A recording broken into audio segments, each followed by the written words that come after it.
Welcome to our deep dive. Yeah. Today we're going to be talking about self-awareness, Okay.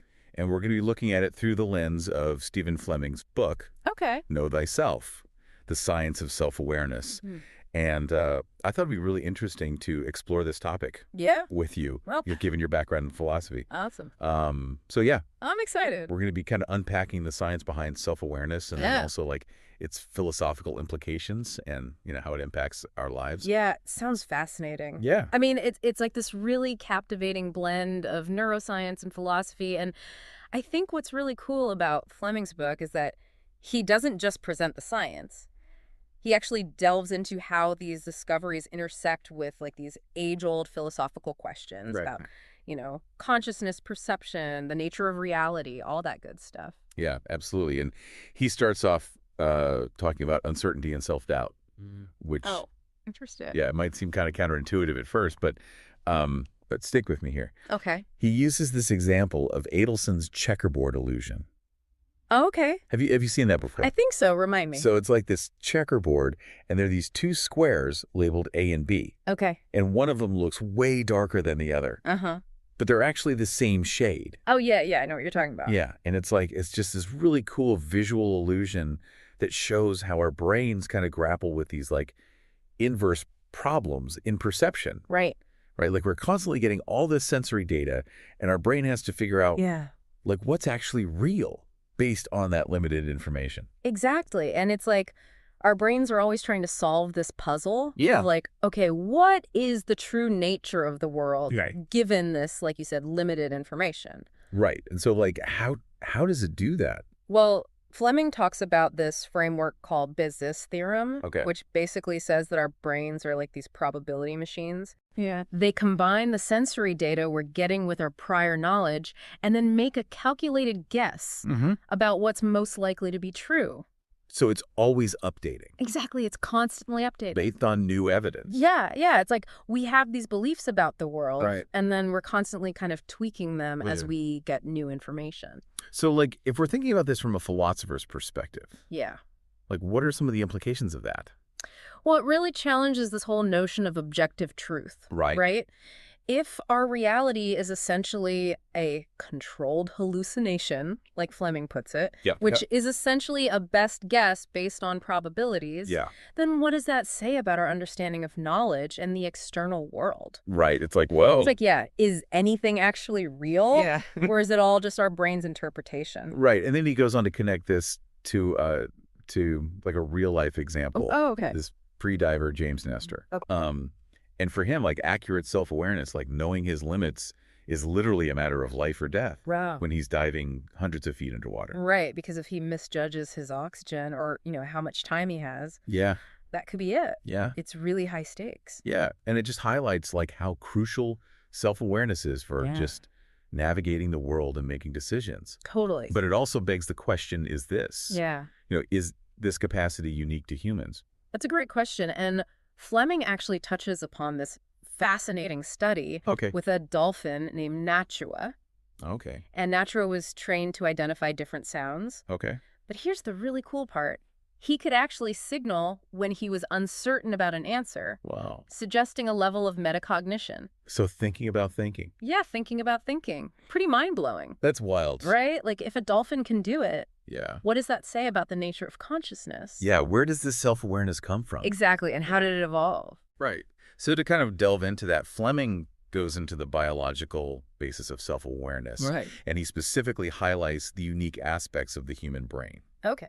So compared to other primates, we have this expanded association cortex and a much larger prefrontal cortex, which is involved in things like planning, decision-making, and Yep. self-control. Right. And he even mentions this thing called the neuronal scaling law, Okay. where humans are outliers in terms of neuron density in the cortex. Interesting. So it really makes you ponder Yeah. what makes human consciousness so distinct, Right. and what is it about our brain structure that might be driving this? Yeah, and so I guess like the question for you as a philosopher is, Yeah. does this biological basis Huh. diminish the significance of self-awareness? Right. Or does it enhance it in some way? Yeah, is it just a product of evolution, or is there something more profound going on? Yeah, it's a question that's like puzzled philosophers for centuries. And now we have like neuroscience kind of providing these new avenues Yeah. to explore it. It's really exciting to see how these two fields are coming together Totally. to shed light on these big questions. Yeah, and then he takes us into the realm of mind reading, which is the ability to understand other people's thoughts and beliefs. Uh-huh. And it might seem like a bit of a leap, Yeah. but he connects it back to metacognition. Okay. I'm intrigued. Yeah, so he discusses this thing called the second order model, Okay. which suggests that the same neural machinery that's involved in self-awareness is also used to think about other minds. Whoa. That's a pretty profound connection. Right. Yeah. It's like, whoa. It makes you think about like the nature of self and other. Yeah, right? Like, does our ability to reflect on our own minds actually emerge from our interactions with other minds? Right. That's a really interesting idea. It challenges like that traditional Cartesian view of the Yes. self as this like solitary entity. Right, like this isolated mind. Yeah, and it points towards this more like interconnected understanding. Yeah, a more relational view of consciousness. Exactly. It's fascinating. Yeah, if our sense of self is like shaped by our social interactions, then where do those boundaries? Yeah, where does the self end and the other begin? Right. That's a question that's been debated for millennia. Yeah. And Fleming's work really provides this fresh perspective, Right. grounded in scientific evidence. Yeah, totally. And I think that's what's so cool about this book is that it's not just like, Yeah. you know, theoretical. It's actually based on Right. It's grounded in empirical research. Yeah. Yeah, really interesting stuff. definitely.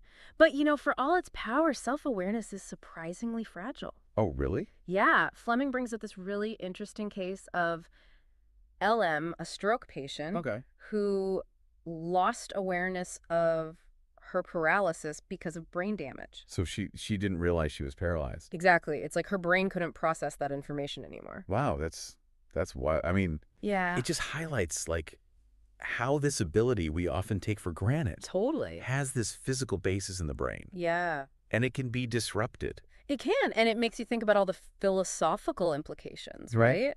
Like, what does that mean for our understanding of free will and responsibility? Yeah, I mean, if someone is unaware of their actions Right. because of neurological damage, Exactly. can they truly be held accountable? It's a tough question. Yeah, it challenges like those traditional notions of culpability. It really does. And Fleming also explores how things like stress anxiety, even cultural differences, can influence metacognition. Oh, totally. Like, we're not always the best judges of our own knowledge and abilities. Like, we have these blind spots. Yeah. And sometimes we're completely unaware of them. He talks about this concept of metacognitive failure, Uh-huh. where our sense of knowing can be totally off. Exactly. Like, think about a student studying for an exam. They might feel super confident about certain topics, but completely miss the mark on their actual understanding. And then end up using like bad study strategies. Exactly. And it highlights how important metacognition is for education, Yeah. right? If we want to be effective learners, we need to cultivate accurate self-awareness. Right. Knowing what we know and what we don't know. Exactly. It's about knowing your strengths and weaknesses. Yeah. And he also talks about this idea of desirable difficulty in learning. Oh, yeah. That's a really cool concept. Like challenging ourselves, even if it feels frustrating, Mm-hmm. can actually lead to a deeper understanding. It's counterintuitive, but it's true. Yeah, it's like that smooth, effortless learning isn't always the most effective. Right. Sometimes struggling with a concept actually forces us to engage more deeply. Yeah, you have to wrestle with it a bit Right. to really make it stick. And this ties into decision-making, too. Oh, absolutely. Like metacognition plays this crucial role in how we make choices. Mm-hmm. And our confidence levels can really influence the paths we take. Yeah, Fleming talks about this tension between confidence and accuracy. Like, yeah. overconfidence can make us persuasive and assertive, Yeah. but it can also lead to some pretty bad decisions. If we're not careful. Exactly. It's a delicate balance. Yeah, and he even brings up research on the SAT, Oh, yeah. where until recently the scoring system actually rewarded guessing, Wow. even if students weren't sure of the answer. Interesting. So it suggests that like those who scored higher weren't necessarily more intelligent, Right. but they were better at strategically guessing. They had better metacognition. Yeah, like knowing when to take a calculated risk. Exactly. It makes you think about how many other systems in our society might be unintentionally rewarding certain metacognitive styles over others. That's a great point. Yeah, and then he gets into collaboration. Oh, cool. How does self-awareness impact like our ability to work with others. Yeah, that's a big one. He says that groups can actually make more accurate decisions than individuals, Okay. but only if they accurately communicate their confidence levels. Interesting. It's not just sharing your opinion, but Yeah. also like how sure you are about it. Yeah, like imagine a group of doctors trying to diagnose a patient. Okay. If one doctor is highly confident but wrong, Mhm. and another doctor is less confident but has the right idea, Right. the group's decision could be swayed in the wrong direction. If they don't take those confidence levels into account. Exactly. So it's not always the loudest voice in the room Right, that's the most accurate. It's about being aware of your own biases Yeah. and being open to perspectives that challenge your assumptions. He also talks about how self-awareness impacts our ability to explain our actions, Oh, interesting. both to ourselves and to others. Uh-huh. And he brings up these split brain patients. Okay. So these are individuals who have had the connection between the two hemispheres of their brain severed. Wow, that sounds like something out of science fiction. It does, right? Yeah. But it actually reveals some really profound insights into consciousness and self-awareness. So what did they find? So researchers found that when the hemispheres are disconnected, Uh-huh. the left hemisphere often tries to make up explanations Oh, wow. for actions initiated by the right hemisphere. So it's like one part of the brain is trying to rationalize what the other part is doing. Yeah, and it often gets it wrong. That's It fascinating. really challenges like our assumptions about the unity of the self Right. and the nature of conscious control. Like if even our own brains can be fooled into believing we're in control when we might not be. What does that say about like our sense of autonomy? Yeah, and decision-making. It's humbling. It is. It Yeah. really makes you question some of your most deeply held beliefs about yourself. Right, and that's what I find so compelling about this intersection of neuroscience and philosophy. Me too. It's like Yeah. these two fields are coming together Yeah. to really challenge our understanding of what it means to be human. Totally. Mhm. And now with like all this AI stuff happening, Mhm.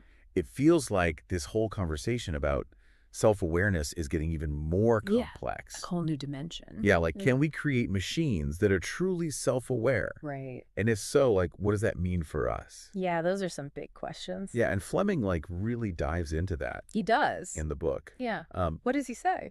well, he talks about the challenges of building self-aware machines. Okay. And one of the biggest hurdles is this thing called representational redescription. Okay. I'm not familiar with that term. Yeah, so it's basically the ability to take knowledge that's like implicitly encoded in a system, Ugh. like say the weights of a neural network, Okay. and make it explicit. So like something that can be reflected upon and communicated. It's like the difference between knowing something unconsciously Right. and being able to actually think about what, you know. Okay, that makes sense. Yeah, and he used this example of like a neural network that's trained to predict loan defaults. Okay. So the network might get really good at its task, Uh-huh. but it can't actually explain how it's doing it. Interesting. The knowledge is like locked away, Right. inaccessible to introspection. So it's like a black box. Kind of, yeah. You get the output, but you don't know the process. Right, and so this raises a really interesting question for you as a philosopher. Okay, shoot. Is explicit self-awareness even necessary for intelligence? Whoa. That's a deep one. Right, Yeah, it makes you wonder if there could be other forms of intelligence out there. right. Forms that we don't even recognize. Because they don't fit our human-centric definition. Exactly. Like maybe we're limiting ourselves by thinking about intelligence Oh. only in terms of what we know. Yeah, and Fleming actually brings up these researchers, Andy Clark Okay. and Annette Karmeloff-Smith, Uh-huh. who argue that self-aware minds engage in this process of Uh-huh. making implicit knowledge explicit. So they're saying that's like a key feature. Yeah, like it's almost like taking those hidden connections in the brain and Like- translating them. Into a language we can understand. Exactly, and Yeah. communicate. So if we want to create machines that are truly self-aware. Right, Maybe that's the key. right. Like they need to be able to not only perform tasks intelligently, Uh-huh. but also like explain their reasoning, Right. adapt to new situations, learn from their mistakes. All those hallmarks of human-like self-awareness. Yeah, and there's some like really cool attempts to create artificial metacognition. Oh, really? Like what? So Fleming talks about building neural networks that can like monitor their own performance Okay. and adjust their strategies So like they're becoming self-aware. in a way. Yeah. One approach is to add like a separate metacognitive network Okay. that observes the main network's activity Uh-huh. and judges its confidence levels. So it's like giving the AI a little inner critic. Exactly. That's pretty cool. No, yeah. And it raises some really interesting Yeah. ethical questions. Like, what happens if we create machines that can actually think about their own thinking? Right. Do they have rights? Yeah. What responsibilities do we have towards them? And how do we make sure that they're aligned with human values? Those are some heavy questions. Yeah, it's like we're entering this whole new territory. It's like science fiction is becoming reality. Right. Yeah. And Fleming also talks about a more like pragmatic approach. Okay, what's that? So instead of trying to create self-aware machines from scratch, Uh-huh. what if we focus on harnessing human metacognition Okay. to like monitor and control AI systems? Interesting. So, like, we're the ones in charge. Yeah, like Oh. we become the pilots of these powerful AI systems using our metacognitive skills Right. to kind of navigate this complex landscape of the future. It's like a collaboration between humans and machines. Exactly, each contributing their unique strengths. That's a cool vision. Yeah, and I think Fleming does a really good job of like not giving us definitive answers, Mm-hmm. but leaving us with some really profound questions. Mhm. Like does the science of self-awareness like diminish its significance? Right. Or does it actually enhance our appreciation for its complexity? Yeah. And if self-awareness is a product of evolution, is it just an illusion? Right. Or is it like a fundamental aspect of human existence? Yeah, it's mind-blowing. It really is. And I think for me, like one of the biggest takeaways from this book is that self-awareness isn't just this like fixed trait. Right. It's something that we can cultivate and refine. It's a process. Yeah, throughout our lives. Yeah. And by understanding how it works, Uh, we can actually harness its power. to become better learners, decision makers, Yeah. collaborators, Yeah. all of that. So it's been a fascinating deep dive It really has. into the science and philosophy of self-awareness. Yeah, we've covered so much. We've talked about the brain mechanisms behind self-reflection, the challenges of creating self-aware machines, Right. the ethical considerations of AI. Yeah, it's been a whirlwind. But ultimately, I think the most important thing is to like take this knowledge Right. and use it to enhance our own self-awareness. Yeah, and navigate the future. Right. Because the future's coming, whether we're ready or not. That's true. So thanks for joining us on this deep dive. This was awesome. It was great talking with you. Yeah, thanks for having me.